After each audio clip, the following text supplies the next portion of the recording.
Marketplace is supported by Baird. Baird strives to and retain top financial talent, providing stability and continuity for clients. More at BairdDifference.com. This is perhaps a new idea for some, but stocks go down too, you know. From American Public Media, this is Marketplace. Marketplace is supported by Viking, committed to exploring the world in comfort, offering a small ship experience with a shore excursion included in every port and onboard cultural enrichment. Discover more at Viking.com. And by Schwab. Schwab knows that investors want control of their financial future. That's why when it comes to wealth management, Schwab is to giving investors more choices. More at Schwab.com.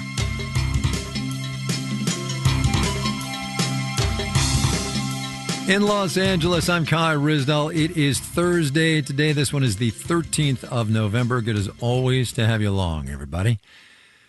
Well, here we are. The shutdown's over. Food assistance programs are going to pick back up. Air traffic controllers and TSA agents are going to get paid. And government economic data is going to start coming again. Now, all three of those things are good things, so stipulated.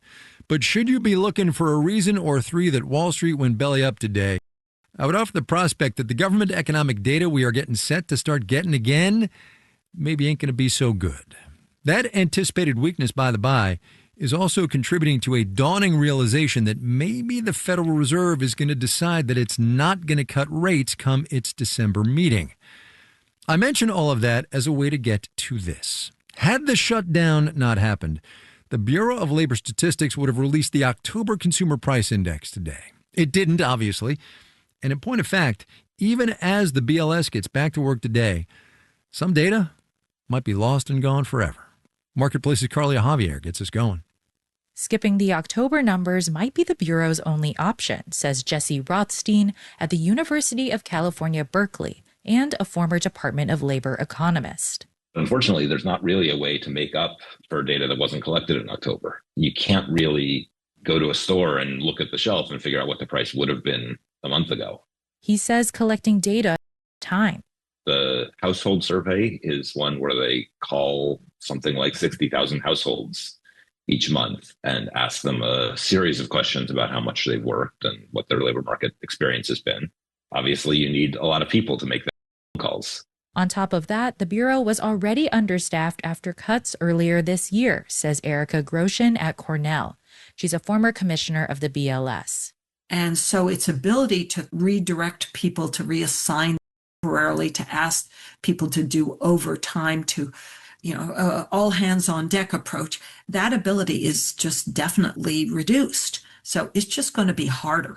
She says she's an outsider now, but that BLS tends to prioritize 7 principal federal economic indicators: the employment situation, consumer and producer price indexes, import and export price indexes, productivity, and the employment cost index. She says leaders could decide other reports, including job openings and labor turnover survey, or JOLTS, are less of a priority, because if the November inflation and jobs reports were to be delayed, that would impact the Fed at the December meeting. Their windshield would be more cloudy than normal.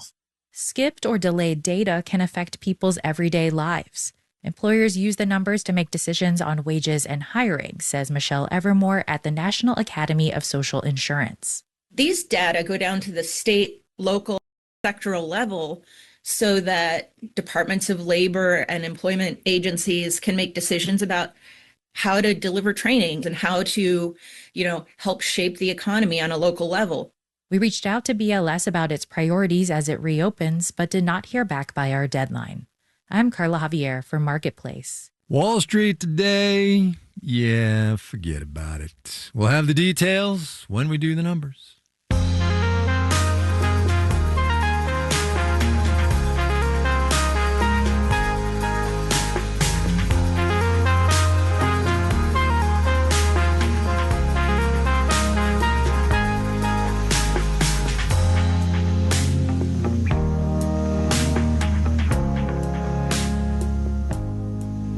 The thing about equities, stocks, is that you got to walk on past the daily ups and downs. today, for instance, because the fact is 2025 has been a banger on Wall Street. And yes, the stock market is not the economy, but that longer horizon you got to have about things when you think about the market can be instructive. So we got Kirsty Gibson on the phone. More music from TuneIn Switch. Jake from State Farm. I just beat my running PR, so I'm celebrating Banana Bonanza smoothie. Hey. Yes, so I am an investment manager. Basically, in really simple terms, I have clients, so other people, whether that be pension schemes and things like that, and I try to make the money that they provide to me, I try to make that money grow over long periods of time. And so long period of time is how long? So our average holding period is, 5 to 10 years. But there are some names or some companies that Baillie Gifford as a company owns that we've owned for a lot longer than that. Mm-hmm. As you peruse then, in no particular order, the global economy, the American economy, and the way the American political dynamic is playing into the market now, how are you thinking about things? Yeah, I mean, ultimately, as a long-term investor, the economy obviously plays a role in how I think about companies and how I think about investing, but it's not the singular thing that I'm focused on. And I think the way I would frame it is I am looking for businesses that have the resilience to be able to navigate the short-term challenges. And some of those businesses, some of those short-term challenges will be things like the macro or who's in power at the moment or bits and pieces. But I'm also looking for businesses that have the adaptability to navigate the long run. And that's much more to do with who's running the business, what their vision is for the business, what problem they're solving. So we're much more focused on the kind of structural changes that we believe will drive company fundamentals over the long run. We're not spending all of our time trying to second guess what interest rates will be in 2 years' time. Yeah, interest rates are one thing, but there's policy things that are happening, certainly in the United States and elsewhere, that are happening on the turn of a dime, and I guess how does one have the intent to manage investments through that? Yeah, I mean, it's hard. It's not easy. It means that you have to have the resilience as an individual to spend significant periods of time looking pretty stupid, and be willing to be willing to tolerate that.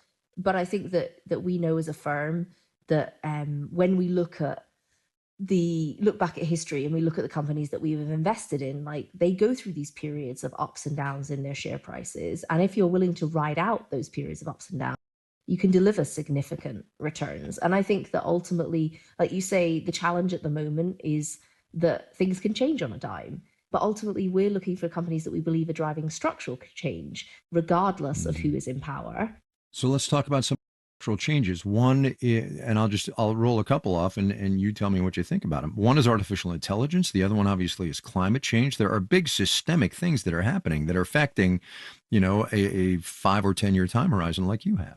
Exactly. Yeah. I mean, something like artificial intelligence, AI is a really interesting topic because it feels like a paradigm shift, right? Mm-hmm. This is something that is fundamentally affecting businesses from the very large all the way through to the very small. But, we're very lucky as a firm to have access to the management teams and the visionaries that are leading these, to spend time with them to understand how they're thinking about investing in artificial intelligence, for example.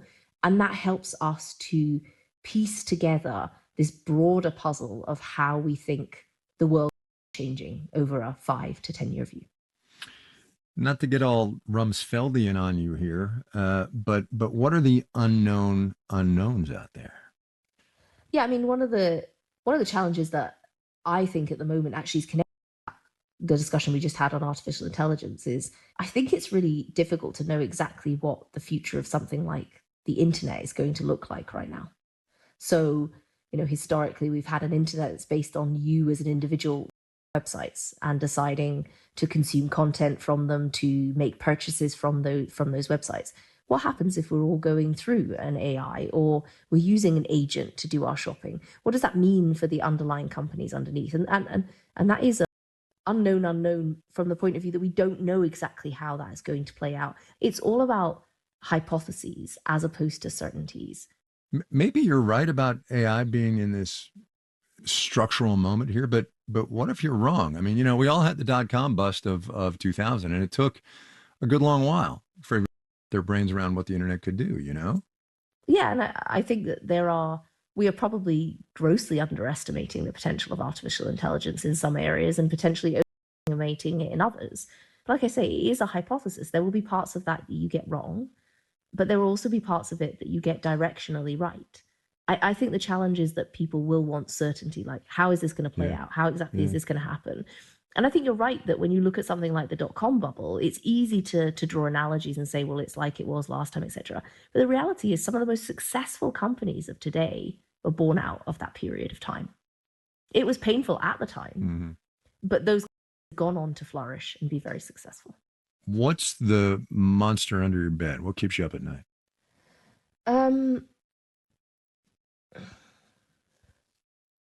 I think it's grappling with that sense of acceptance around that you're not always going to be right. And that as much as you can hope and you can want companies or technologies, etc., to succeed, that sometimes that just won't be the case. And I think that the longer I have done this job, I think the more comfortable you feel with being wrong, but it doesn't necessarily make it easier when you are. Kirsty Gibson, investment manager of Baillie Giffords. Kirsty, thanks very much for your time. I really appreciate it. Well, thank you very much.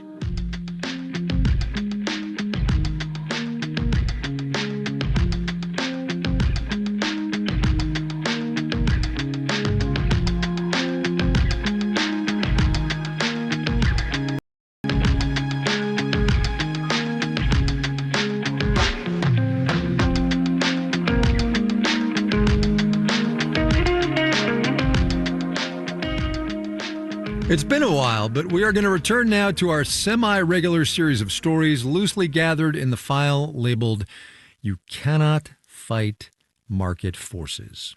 This second Trump administration loses no love for renewable energy. We know that. And yet more renewable sources are being built, and in some cases more quickly than ever before.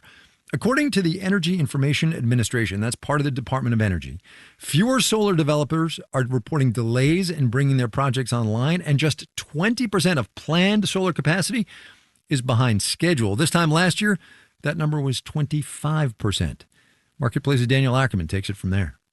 Developing a large solar project is usually something of a marathon. It takes years of financing, contracting landowners, getting environmental permits, but all of that has turned into a sprint, says David Victor, an energy policy researcher at UC San Diego. Everyone's racing to get physical construction of projects underway by July of next summer. July 4th, to be exact, because that is the deadline set by President Trump's One Big Beautiful Bill Act, after which projects won't be able to get federal tax credits. Some states have been helping solar developers beat the deadline, says Leah Stokes, a political scientist at UC Santa Barbara. For example, in Oregon, the Democratic governor, Tina Kotek, is saying, hey, we're going to remove as much permitting red tape as possible so that we can build solar fast. You're going to see a tremendous amount of pull forward of projects for the next 9 months.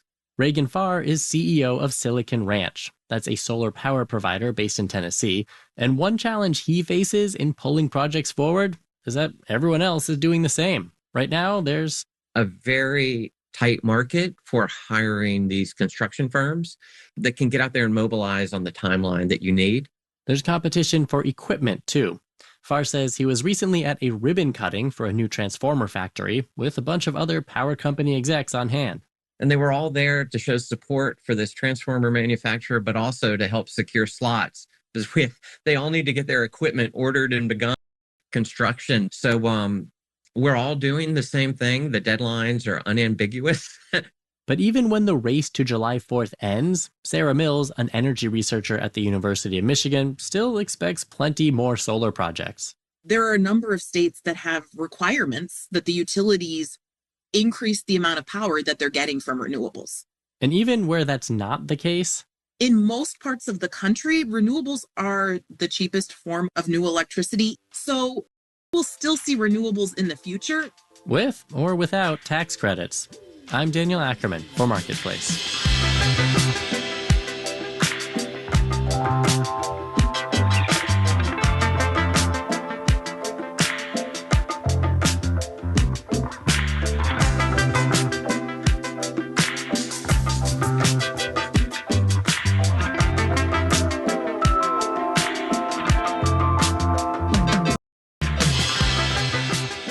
Coming up. Hey, Federal Reserve, help us. We need a solution here.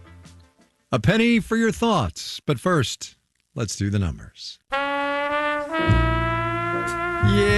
the Dow Industrial's down 797 points today, 1 0.6%, 47,457. The Nasdaq down 536 points, 2.3%, finished at 22,870. The S&P 500 subtracted 113 points, that's 1 0.7%, 6,737 there.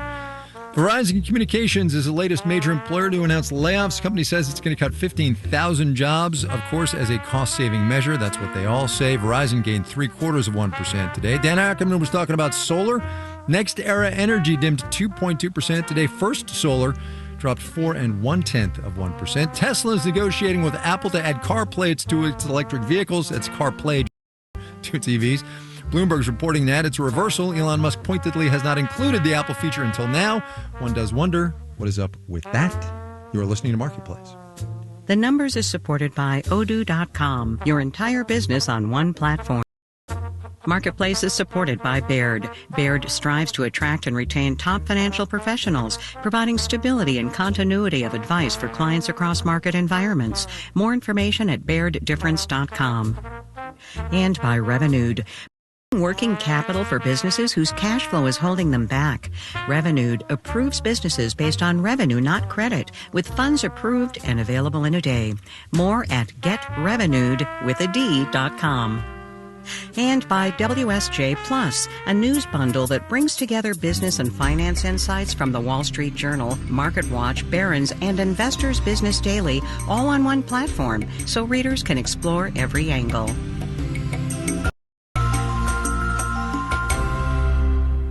Filmmaker Ken Burns is known for examining the events that define American history. Now, he turns his lens toward what he calls one of the most significant events in human history. There was a kind of energy and frisson as we were developing the film, and you began to realize this is a really big deal. Burns on his 10-year project to tell the story of the American Revolution. That's on the next morning edition from NPR News.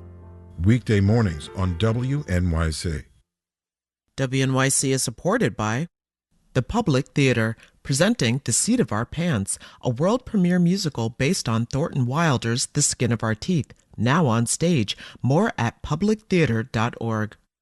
It's Marketplace on WNYC. All Things Considered continues at 7 o'clock. The House was out of session for the entire government shutdown. The members returned yesterday with a lot of frustration. We'll have that story and more coming up at 7 o'clock. 48 degrees right now, going down to a low of 38 tonight. This is Marketplace. I'm Kai Ryssdal. It's tough to pick a favorite, so to speak, amid all the red on Wall Street today, but we are going to go with ticker symbol DIS, down 7.7% on the session.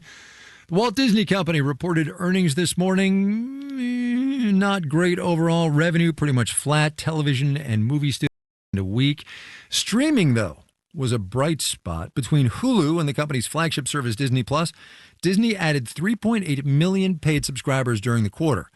But, as Marketplace's Savannah Peters reports, that is the last read we are going to get on that particular digital economy performance indicator. Getting a read on what kind of media people are consuming has always been complicated, says Eleanor Patterson, a professor of media studies at Auburn University. When TV ratings came on the scene, she says companies tracked the viewing habits of households with cable subscriptions and extrapolated from there. How do you capture a group of teenage women watching Dancing with the Stars in their dorm common, Or 50 people watching the same football game at a bar. In the age of streaming, it's a lot easier for media companies to track how many viewers they have and exactly what content those viewers are drawn to. Into a service, they can see how many people are watching something instantly. But streamers don't have to share any of that data with the rest of us. And increasingly, they're choosing not to. According to Disney, subscribers are, quote, less meaningful to evaluating the success of its streaming business than they used to be. Once a metric stops looking as sweet as it once did, it becomes less relevant. It's funny how that works. Ross Benish is a senior analyst with eMarketer. He says in the growth at all costs stage of the early streaming wars, it was advantageous for some streamers to share a running tally of subscriber growth. Because that was a positive story for them. Look the other way that we're losing all this money, focus on that we're gaining viewers at an impressive clip. Streamers are no longer trying to get in front of as many viewers as possible. They're trying to sell ads, says Brian Fuhrer, senior vice president at Nielsen. Yeah, I think it's a big opportunity. Some of these platforms have grown quite considerably, and now they're looking at the next business opportunity. And advertisers care less about overall subscriber numbers than viewership for particular shows. Data that's gathered by third-party ratings companies like Nielsen. So if it sounds like streamers have moved the goalpost, that's because they have. I'm Savannah Peters for Marketplace.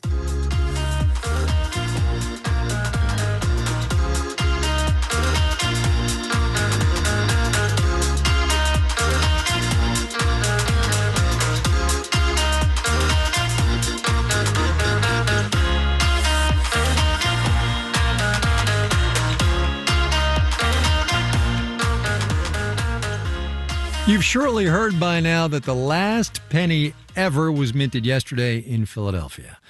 Back in February, President Trump had told the U.S. Mint to stop producing them because, in no small part, they cost around 4 cents to make, but are worth, yes, just 1 penny. We're not getting any new ones, but that does not mean pennies are gone. What it means is that there's an ever-decreasing supply of them in circulation, and that is a problem for consumers and businesses alike. Heather Haddon wrote about it for the Wall Street Journal. Heather, welcome to the program. Thanks so much. Tell me about Burger King specifically. Why'd you start there? Well, it was that I had heard about from Burger King operators, so the actual franchisees that are running these restaurants, and they were saying, we were just talking amongst ourselves, particularly our IT guys, and we said, we have a problem here. What are we going to do as we start running at it with pennies? And you may say, why do pennies matter anymore when people are going to pick up their burgers? But a lot of people still pay for fast food with cash. And these owners were saying, we need a fix for this. We need something to do because we are running short on pennies. So they're, armored car services were saying, listen, good luck to you. We don't have any pennies anymore. So you got to figure out a solution. We'll get into the whole we don't have any pennies more thing in just a second, but I want to back up to something you said. A lot of fast food restaurants depend on cash. A lot of low-end consumers use cash. So while it's, a simple matter for a lot of people of 2 or 3 more cents, it definitely adds up, and there's actually macroeconomic impact on this stuff. Yeah, absolutely. And a penny might not sound much, but for some folks who are literally watching their pennies, it does matter. And also it's just the feeling of, people have felt burned by fast food prices after the pandemic. They went up and up. And so this is kind of the latest issue. Like, oh, now I'm being shorted pennies, or they want me to use a credit or debit card instead. And I don't want to do that. And this irritates me, is what I heard from consumers. Right. There is a circulation of money through the economy part of this thing, and you do get to this in the piece. The Federal Reserve has stopped accepting pennies for deposit. A lot of people you talk to are urging the Fed to reopen that function. Literally, there are fewer pennies out there, even though there are like 250 billion in circulation. Many of them are like in jars on my desk, for crying out loud. That's right. You are the problem. Your pennies in your jar are part of the issue. I am the problem. That's right. But yeah, there are these local Federal Reserve repositories which provide change to businesses and retailers, and much quicker than folks in the finance community expected, a lot of these local repositories are no longer providing pennies. And that means that this whole penny phasing out process is accelerating much quicker than a lot of retailers or bankers expected. And so the trade groups that represent restaurants, retailers, bankers are saying, hey, Federal Reserve, help us. We need a solution here because this is happening much quicker than our members expected, and they need some guidance. Well, so let's keep going with that guidance thing, right? Because businesses are asking the government writ large for guidance on what is fundamentally a business operations kind of thing. What are they looking for out of state, and I imagine the federal government? So a couple of things. One is for those repositories to maybe continue to circulate these pennies. And then the retailers and restaurants, they are looking for more guidance on rounding. So in certain jurisdictions, localities, states, there are rules that pertain to rounding or the handling of cash and currency that they worry could mean that they are not allowed to round like now currently a lot of retailers are having to do. So they want some assurance that if they're rounding up or down, that they're going to be okay here. Just to sort of bring it to the end of this piece, and you mentioned credit card fees. You end this piece with a woman saying, you know what? I'm just going to use the credit card so I don't have to round, and the businesses can just suck up that % swipe fee, which is kind of telling on how consumers feel about this. That's right. And that's clearly been in the news lately as well. These swipe fees that retailers hate. They don't like having to shoulder these burdens. But, as this loose change issue becomes kind of embedded, more consumers are going to just like, I'm going to use my credit card because it's easier. I don't have to deal with this rounding issue. The cashier doesn't have to deal with the rounding issue. And so that means that some of this burden could go back to businesses. It is just a penny, but it's kind of a big deal. Heather Haddon covers restaurants at the Wall Street Journal. Heather, thanks a bunch. I appreciate your time. Thanks so much.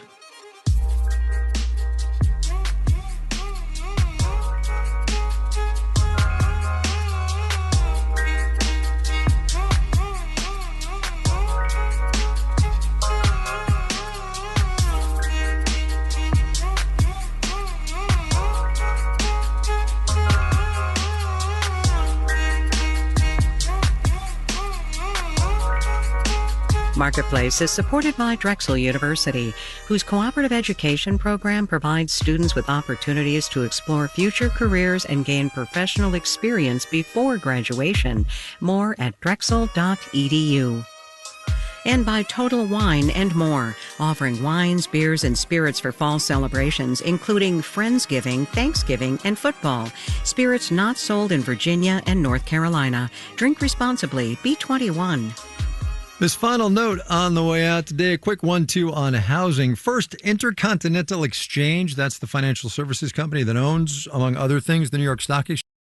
They're out with a new report that says 1.6% of all homeowners in this economy are underwater. That is, they owe more than the home is worth. 1.6%, not huge, but it is the highest in 3 years. Also, Atom, that's a property analytics company, ATTOM.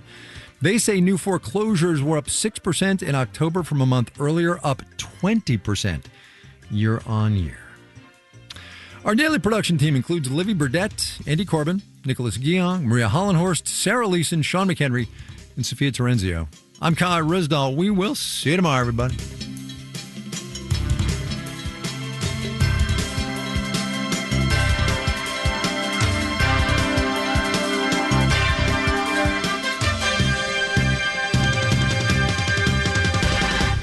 This is APM.